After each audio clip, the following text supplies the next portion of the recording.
La llamada llegó a las 2:13 de la madrugada. 7 segundos. Una dirección. Un nombre. Y un silencio al otro lado que decía más que 1000 palabras. Esteban Cruz no necesitó más. Se vistió en menos de 3 minutos.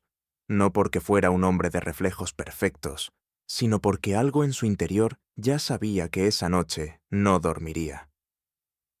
Mientras abrochaba el cinturón de su uniforme, recordó los ojos de su madre el día que decidió ser policía. No eran ojos de orgullo, eran ojos de miedo. Condujo a través de una Nueva York sumida en la calma aparente de la madrugada. La lluvia caía intermitente salpicando los charcos viejos de una ciudad que nunca termina de lavarse.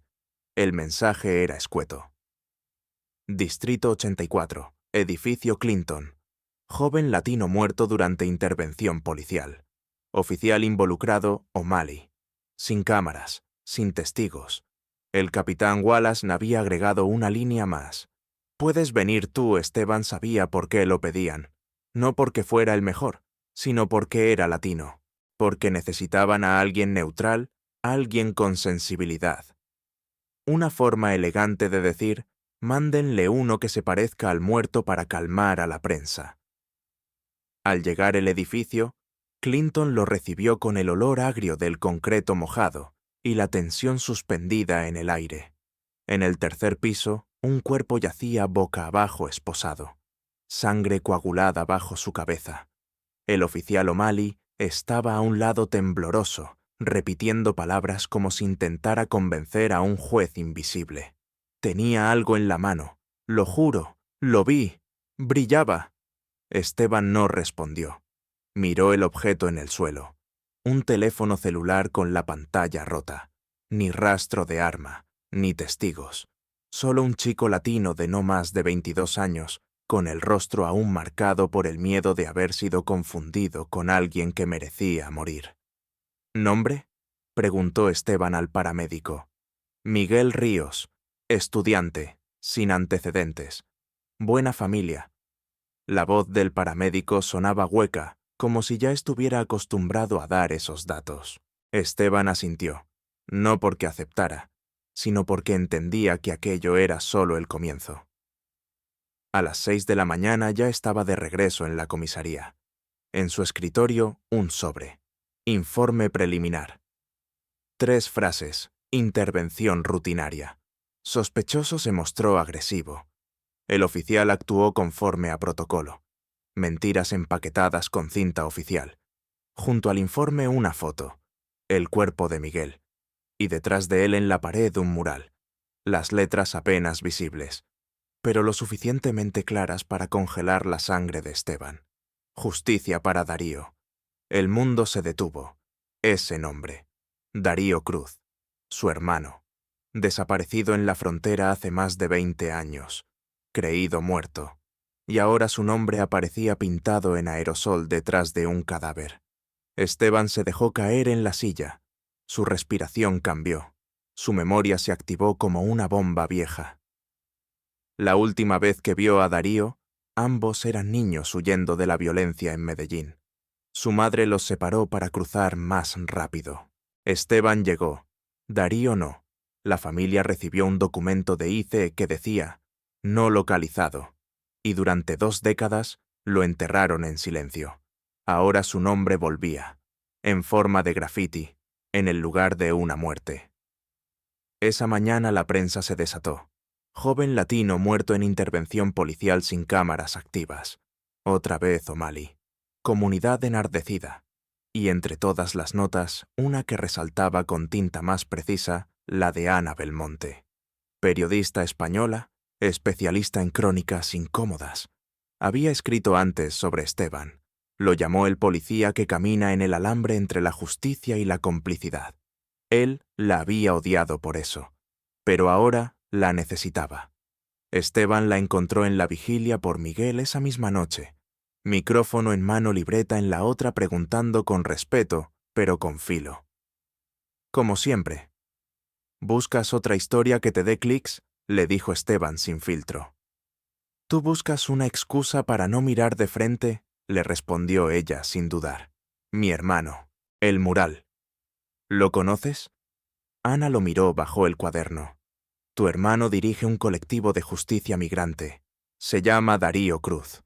Está vivo. Las palabras golpearon como un disparo silencioso.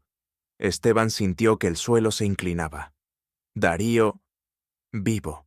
En esta ciudad, en este barrio, pintando murales de lucha mientras él vestía un uniforme.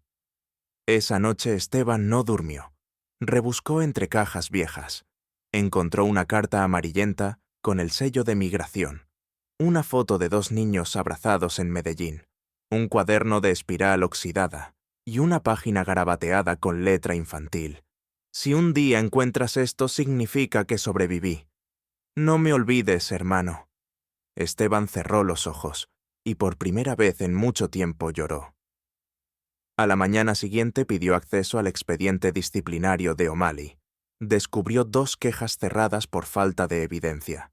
Las víctimas, un joven afroamericano y un inmigrante hondureño. En ambos casos, sin grabaciones. El patrón era claro. El encubrimiento también. Al salir de la sala de archivos, su teléfono vibró. Número oculto. Voz distorsionada. Estás buscando a Darío. Deja de buscar, o el próximo Miguel serás tú. No colgó. No respondió. Solo apretó el teléfono hasta que sus nudillos se pusieron blancos. Esa tarde entró a la oficina del capitán Wallace y dejó una nota. Quiero seguir con el caso. Hasta el final. Wallace lo miró con gravedad. Este caso puede romperte. ¿Entonces que me rompa? Respondió Esteban. Pero que me rompa sabiendo la verdad. Al salir se encontró de frente con Ana. Esta vez ella no llevaba libreta. Hay algo que debes ver, dijo entregándole una memoria USB. Son grabaciones de testigos. Hay algo que no cuadra. Esteban tomó el USB. No dijo nada. Subió al coche. Lo conectó al sistema. Reprodujo el audio. Y entonces escuchó la voz. Una voz masculina, latina, intensa, diciendo, ya basta. No más miedo. Si tengo que morir pintando esta verdad, lo haré. Esteban la reconoció al instante. Era la voz de su hermano, Darío. Y así en medio del ruido de una ciudad que calla cuando más debería gritar, Esteban Cruz entendió que el caso de Miguel Ríos no era un caso más, era una llave, una puerta hacia el pasado, y un espejo roto que le devolvería el rostro que había enterrado 20 años atrás. Esteban Cruz caminaba por el pasillo del Distrito 84, con el USB en el bolsillo, como si llevara una granada sin seguro. Cada paso lo alejaba de la idea de que aún podía controlar la situación. Esa grabación no era solo evidencia, era una memoria viva, una advertencia, y sobre todo una puerta abierta al pasado que había intentado sellar con medallas y reglamentos. Llegó a su despacho, cerró la puerta y bajó la persiana. Insertó el USB en la ranura del monitor. El archivo de audio comenzaba con estática voces lejanas y luego una respiración agitada. Después esa voz, grave, decidida, cargada de rabia y esperanza al mismo tiempo. Si me disparan, graba. Si me empujan, graba. No borres nada. Ya hemos callado demasiado. Ya basta. O hablamos ahora o seguimos muriendo en silencio. Esteban apretó los dientes. Reconocía esa forma de hablar. Era Darío, sin duda. No un activista cualquiera, sino el alma de un movimiento. Y esa grabación hecha por un testigo anónimo durante una protesta 2 semanas antes de la muerte de Miguel Ríos lo conectaba directamente con el mural y con el crimen. Pero si Darío estaba tan expuesto, ¿por qué nadie hablaba de él en los informes? ¿Por qué el departamento fingía que no existía? Esteban decidió ir a buscarlo. No como policía, como hermano, como alguien que por primera vez aceptaba que su uniforme no era un escudo infalible. Tomó un tren hacia Bushwick, un barrio donde los muros hablaban más que las autoridades. Pintadas nombres, fechas. Ana María, 19 años, detenida y desaparecida. Kevin, 16, disparado sin razón. Darío vive. Cada esquina parecía gritar. Se detuvo frente a un local abandonado con la cortina medio bajada y un grafiti fresco. La verdad no muere. Golpeó la puerta 3 veces. Una ranura se abrió. Unos ojos lo escudriñaron. «Busco a Darío», dijo Esteban sin rodeos. Silencio. Luego la puerta se abrió apenas. «¿Quién lo pregunta, su hermano?» El silencio se volvió espeso. «¿Cómo sabemos que no eres un infiltrado? Porque tengo una cicatriz detrás de la oreja izquierda. Porque Darío me llamaba Tebo cuando éramos niños. Y porque llevo 20 años preguntándome si está vivo». La puerta se abrió del todo. Un joven de rastas y mirada dura lo condujo hacia el interior. Allí, entre mesas improvisadas, cajas con panfletos y una computadora portátil que mostraba estadísticas de violencia policial, estaba él, Darío Cruz. Más viejo, más flaco, con barba mal cuidada y ojeras profundas. Pero era él, su hermano. Se miraron sin hablar. El tiempo no sabía si abrazarlos o separarlos más.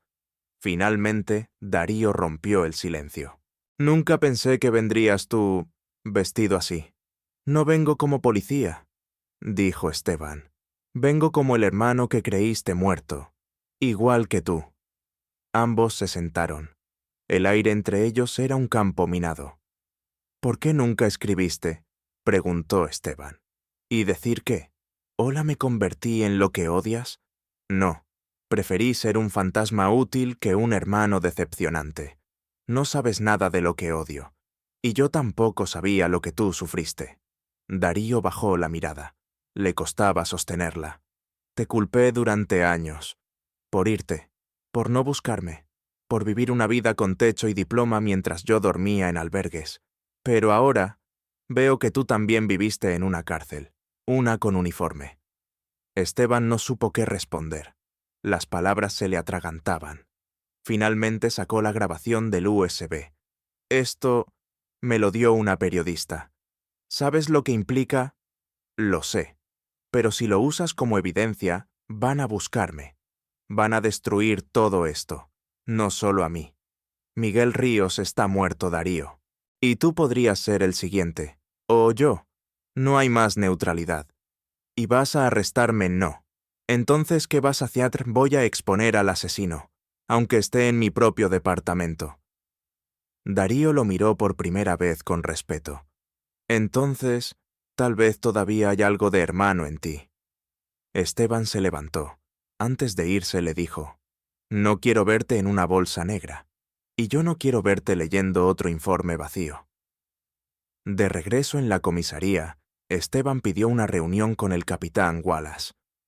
«Tengo evidencia», dijo. «Y no es bonita». Le mostró la grabación. Wallace la escuchó con expresión grave. «¿Sabes lo que estás haciendo?» «Sí. Y no me importa si me cuesta el rango. ¿Y tu hermano?» «No le pondré una pistola en la cabeza. Pero no lo encubriré. No más». Esa noche la grabación llegó de forma anónima a 3 medios de comunicación. Entre ellos, el canal donde trabajaba Ana Belmonte. Al día siguiente, era viral. La voz del hermano perdido. El policía que se enfrenta a su propio departamento, Esteban, fue citado por asuntos internos. Pero esta vez, no se defendió. Solo pidió una cosa: pongan cámaras en cada patrulla. Y actívenlas. Sin excusas. El departamento estaba dividido. Algunos lo llamaban traidor, otros héroe. En las calles los vecinos lo saludaban. Algunos lloraban, otros temían por su seguridad. Ana lo llamó. «Tu hermano te protegió cuando eras niño. Ahora le toca a ti protegerlo. No quiero convertirlo en mártir. Entonces conviértelo en símbolo». Esa noche Darío envió un mensaje. «Nos están siguiendo. Tenemos que movernos. No me busques, pero sigue luchando. Que mi voz no se apague». Esteban lo leyó en silencio y entendió algo que no estaba en ningún manual. A veces, para servir y proteger uno, debe dejar de obedecer. Las luces de la ciudad parpadeaban como si fueran testigos de algo que estaba a punto de romperse. Esteban Cruz conducía con las ventanas cerradas y el radio apagado. No necesitaba más ruido. Llevaba horas sin dormir. Las manos en el volante temblaban no por miedo, sino por la acumulación de todo: la muerte de Miguel Ríos, el regreso de Darío, la grabación filtrada y la certeza de que algo mucho más grande se estaba gestando detrás del telón de los informes policiales. Había sido citado a la oficina del comisionado adjunto esa mañana. Nadie le había dicho para qué, pero Esteban sabía que no era una felicitación. Al llegar lo esperaba una sala demasiado pulcra, demasiado silenciosa. Dentro 3 hombres de traje. Uno de ellos el subcomisionado Raúl de Luca, un veterano con fama de no perdonar a los que rompían filas. «Teniente Cruz», dijo de Luca sin levantarse. «Tome asiento». Esteban obedeció. «Ha causado usted un revuelo considerable. No era mi intención, pero era necesario. ¿Filtrar una grabación obtenida ilegalmente? No fue filtración, fue verdad compartida». Uno de los otros hombres asesor legal del departamento frunció el ceño. «Usted ha cruzado líneas, teniente, y ha comprometido investigaciones abiertas. He impedido que las cierren sin justicia». Silencio. Tenso. Duro. Finalmente De Luca habló de nuevo. «A partir de hoy queda usted suspendido temporalmente. Investigación interna. Sin salario. Sin arma. Sin placa». Esteban no parpadeó. «Y O'Malley será interrogado en los próximos días, con sus derechos intactos». Esteban asintió. Se puso de pie. Colocó con cuidado su placa sobre la mesa, luego su arma. Las miró durante un segundo, no con tristeza, sino con un respeto silencioso, y salió. Esa tarde el teléfono no dejaba de sonar. Periodistas, abogados de derechos civiles, colegas que querían saber si era cierto. Ana lo llamó. No respondió. No podía hablar. Solo quería pensar. Se refugió en el único lugar que aún lo hacía sentir en control, el gimnasio del barrio. Allí, entre bolsas de boxeo y el olor a sudor, descargó toda la rabia contenida, golpe tras golpe, hasta que los nudillos sangraron. Cuando salió lo esperaba un sobre en su parabrisas, sin remitente, dentro una foto, borrosa, nocturna pero clara en intención: Darío saliendo de un local. Detrás un coche sin placas y una frase escrita a mano: «El próximo será él». Esteban tragó saliva. La guerra no era solo legal, era personal, y su hermano estaba en la mira. Volvió a casa, reforzó las cerraduras, cerró las cortinas. No era paranoia, era precaución. Pasaron 2 días sin noticias de Darío, ni mensajes, ni señales. La tercera noche Esteban fue a buscarlo, pero el local donde lo había visto por última vez estaba vacío, las paredes cubiertas con pintura gris, como si alguien hubiera querido borrar toda huella. Golpeó puertas. Nadie respondía. Solo un anciano que lo miró desde la ventana. Se fueron. De madrugada. En silencio. ¿Quién los que gritan? Los que pintan. Los que creen. Esteban sintió que algo en su pecho se cerraba. Esa madrugada decidió que ya no esperaría más órdenes. Con o sin placa, iba a encontrar al culpable. Sabía por dónde empezar los archivos ocultos del Distrito 68 donde trabajaba O'Malley antes de ser transferido. Se coló de noche con la ayuda de un viejo compañero que aún creía en él. Entre los archivos digitales encontró lo que buscaba: un patrón. O'Malley había participado en al menos 6 intervenciones con resultado letal en barrios latinos o afroamericanos, todas con excusa similar: sospecha, amenaza, resistencia. Ninguna con grabaciones, ninguna con sanción. Y en 3 de ellas se habían perdido las pruebas de video por error técnico.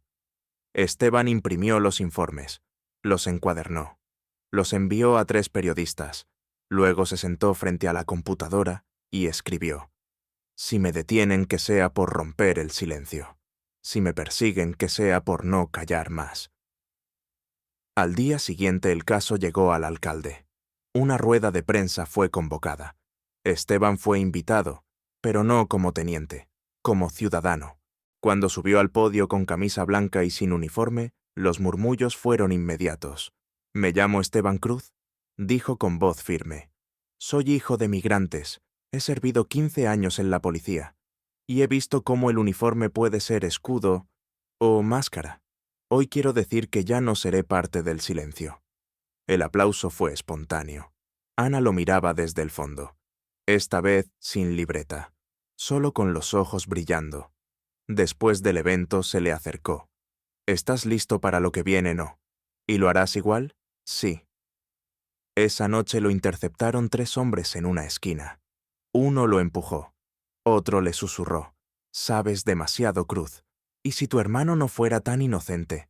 Entonces investiguen, respondió. Pero no lo maten en el intento. Volvió a casa con un labio roto y una convicción intacta. Días después, O'Malley fue suspendido. Temporalmente, pero sin arresto. Esteban lo encontró en la entrada del juzgado. El oficial lo miró con odio. Todo esto es culpa tuya. No, es culpa tuya. Yo solo lo dije en voz alta. ¿Crees que cambiarás algo? No lo sé, pero al menos ya no duermo fingiendo que no lo intento. O'Malley se rió, pero había miedo en su risa. Esa noche Darío lo llamó. Estamos en otro lugar, más seguro, pero no por mucho. ¿Quieres que te esconda? No. Quiero que me escuches. Y le contó lo que nadie había dicho hasta ahora. La muerte de Miguel no fue accidente. Había un patrón, un grupo dentro del departamento que seguía códigos propios, viejos, peligrosos. Una hermandad de limpieza silenciosa.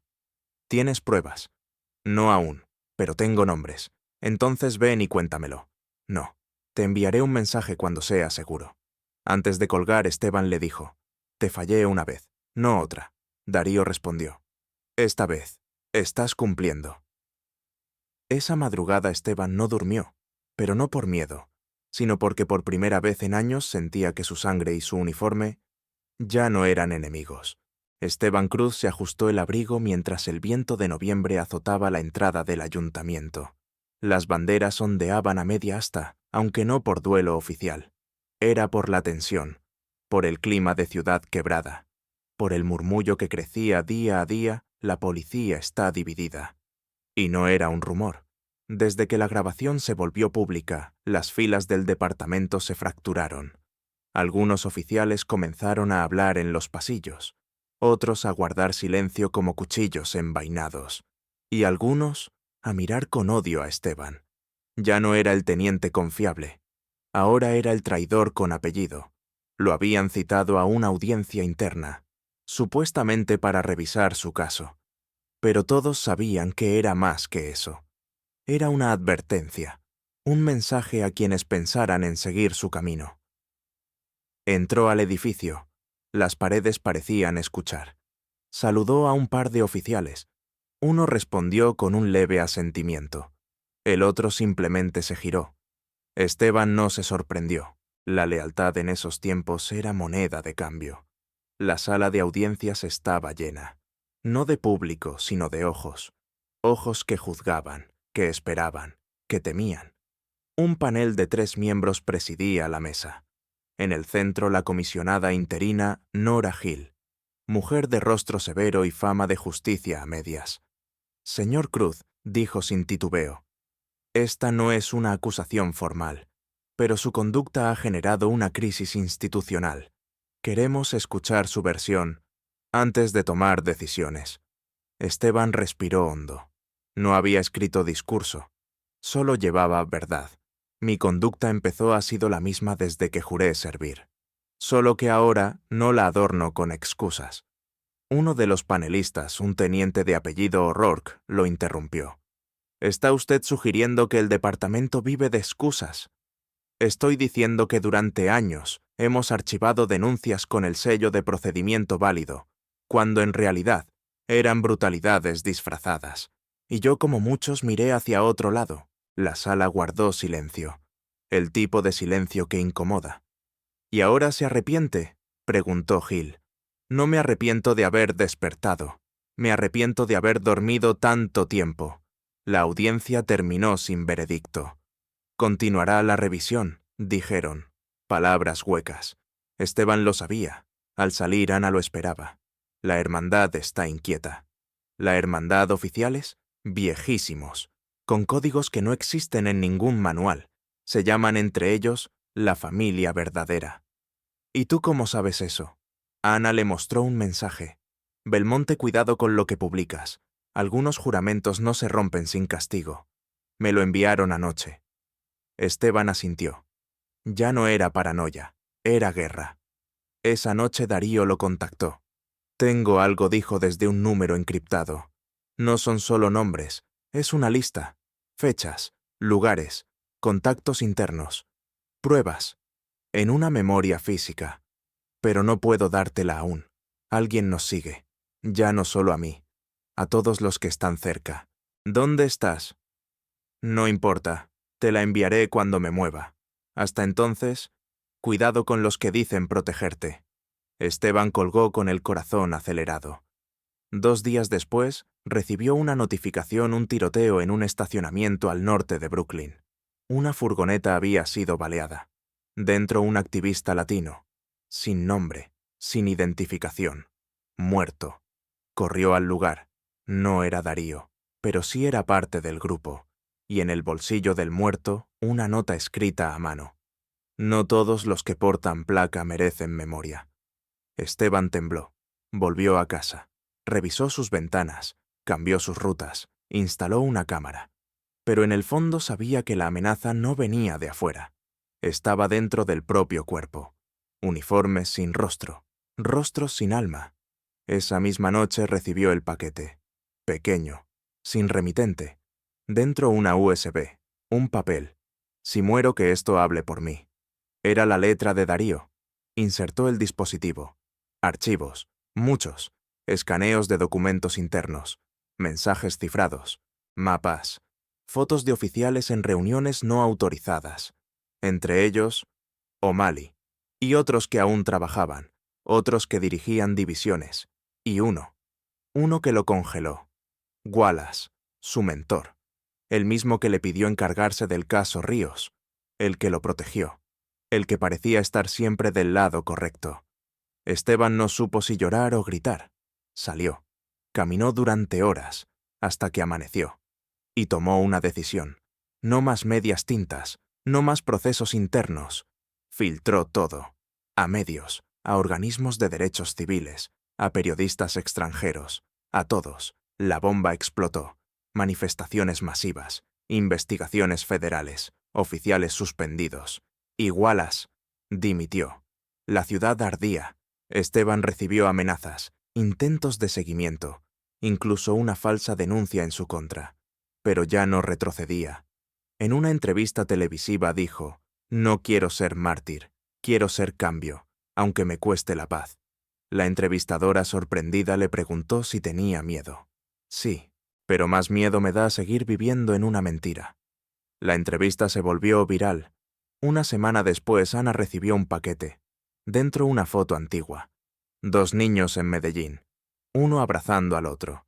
Y un papel que decía: «Hermandad no es obediencia, es memoria». Ella lo llevó a Esteban. «¿Reconoces esto?» «Sí. Somos Darío y yo. Entonces recuerda por qué empezaste». Esteban cerró los ojos y supo que la guerra apenas comenzaba. El viento de diciembre cortaba como una verdad sin disfraz. La ciudad parecía contener el aliento.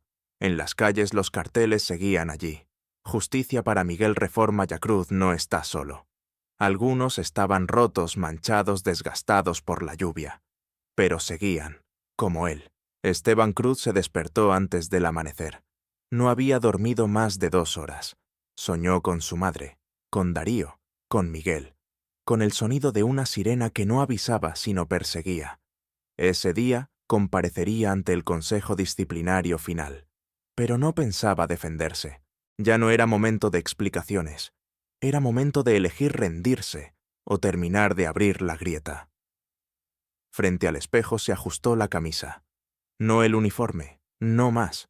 Esa insignia, aquella que le habían arrancado semanas atrás, ya no estaba sobre su pecho. Pero tampoco la necesitaba. Llevaba otra más fuerte su historia. La sala del consejo estaba repleta. Periodistas, colegas, abogados, ciudadanos. Y al fondo, Ana Belmonte. Y a su lado, Darío. Con capucha, bajo perfil, pero allí. Cuando lo llamaron, el murmullo se apagó. Señor Cruz dijo, la comisionada. Hill tiene la palabra. Esteban avanzó. Sin papeles, sin discursos ensayados. Yo no vine a defenderme. Vine a mirarles a los ojos. Nadie respiraba. Durante años llevé una placa que prometía proteger. Pero no protegimos. No siempre. A veces callamos, a veces mentimos, a veces dejamos morir. Un murmullo se levantó, pero él continuó. Y lo peor no es eso. Lo peor es que aprendimos a vivir con ello, a justificarlo, a firmar informes como quien firma la rutina. Se giró, miró a la sala. Yo también lo hice. Yo también fui cómplice. Hasta que un muchacho llamado Miguel calló. Hasta que mi hermano volvió del silencio. Hasta que entendí que la lealtad no es obediencia. Es verdad. Hill entrecerró los ojos. ¿Y cree usted que eso lo absuelve? No. No vine a pedir perdón. Vine a decir que no lo volveré a hacer. El panel deliberó. Durante casi una hora. La sala esperó como si el futuro del sistema entero dependiera de esa decisión.